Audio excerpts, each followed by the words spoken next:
ॐ सरस्वत्यै नमः।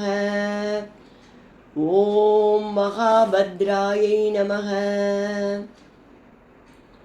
ॐ महामायायै नमः।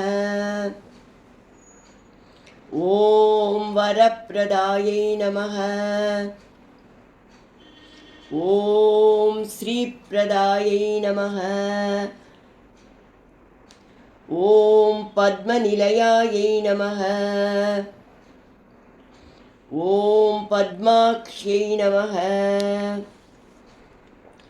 ॐ पद्मवक्त्रकायै नमः। ॐ शिवानुजायै नमः। ॐ पुस्तकभृते नमः। ॐ ज्ञानमुद्रायै नमः। ॐ रमायै नमः। ॐ परायै नमः। ॐ कामरूपायै नमः। ॐ महाविद्यायै नमः। ॐ महापातकनाशिन्यै नमः। ॐ महाश्रयायै नमः। ॐ मालिन्यै नमः। ॐ महाभोगायै नमः। ॐ महाभुजायै नमः। ॐ महाभागायै नमः। ॐ महोत्साहायै नमः। ॐ दिव्याङ्गायै नमः। ॐ सुरवन्दितायै नमः। ॐ महाकाल्यै नमः। ॐ महापाशायै नमः। ॐ महाकारायै नमः। ॐ महाङ्कुशायै नमः। ॐ पीतायै नमः। ॐ विमलायै नमः। ॐ विश्वायै नमः। ॐ विद्युन्मालायै नमः। ॐ वैष्णव्यै नमः। ॐ चन्द्रिकायै नमः। ॐ चन्द्रवदनायै नमः। ॐ चन्द्रलेखाविभूषितायै नमः। ॐ सावित्र्यै नमः। ॐ सुरसायै नमः। ॐ देव्यै नमः। ॐ दिव्यालङ्कारभूषितायै नमः। ॐ वाग्देव्यै नमः। ॐ वसुदायै नमः। ॐ तीव्रायै नमः। ॐ महाभद्रायै नमः। ॐ महाबलायै नमः। ॐ भोगदायै नमः। ॐ भारत्यै नमः। ॐ भामायै नमः। ॐ गोविन्दायै नमः। ॐ गोमत्यै नमः। ॐ शिवायै नमः। ॐ जटिलायै नमः। ॐ विन्ध्यवासायै नमः।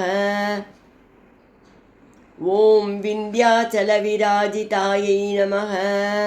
ॐ चण्डिकायै नमः। ॐ वैष्णव्यै नमः।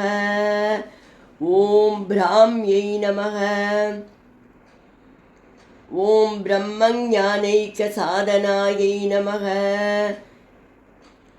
ॐ सौदामिन्यै नमः। ॐ सुधामूर्त्यै नमः। ॐ सुभद्रायै नमः। ॐ सुरपूजितायै नमः। ॐ सुवासिन्यै नमः। ॐ सुनासायै नमः। ॐ विनिद्रायै नमः। ॐ पद्मलोचनायै नमः। ॐ विद्यारूपायै नमः। ॐ विशालाक्ष्यै नमः। ॐ ब्रह्मजायायै नमः। ॐ महाफलायै नमः। ॐ त्रयीमूर्त्यै नमः। ॐ त्रिकालज्ञायै नमः। ॐ त्रिगुणायै नमः। ॐ शास्त्ररूपिण्यै नमः। ॐ शुम्भासुरप्रमतिन्यै नमः। ॐ शुभदायै नमः।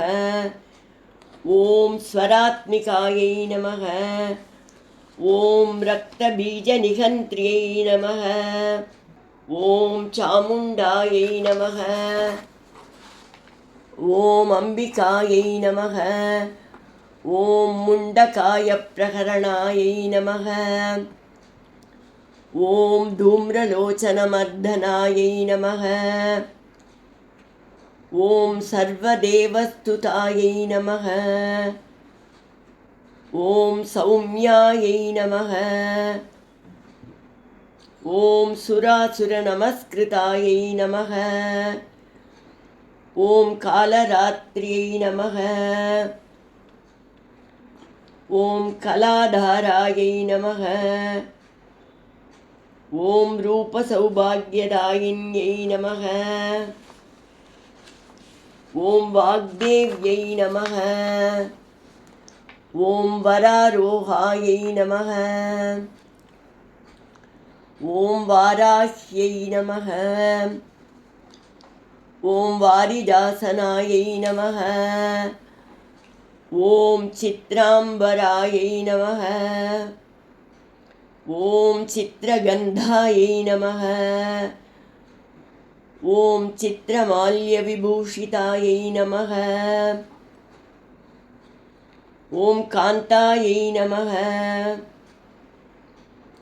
ॐ कामप्रदायै नमः। ॐ वन्द्यायै नमः। ॐ विद्याधरसुपूजितायै नमः। ॐ श्वेताननायै नमः। ॐ नीलभुजायै नमः। ॐ चतुर्वर्गफलप्रदायै नमः। ॐ चतुराननसाम्राज्यायै नमः।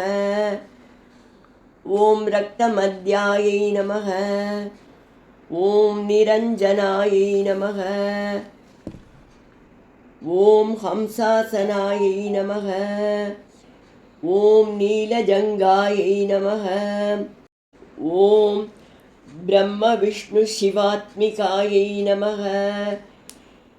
इति श्रीसरस्वती अष्टोत्तरशतनामावलिः सम्पूर्णम्।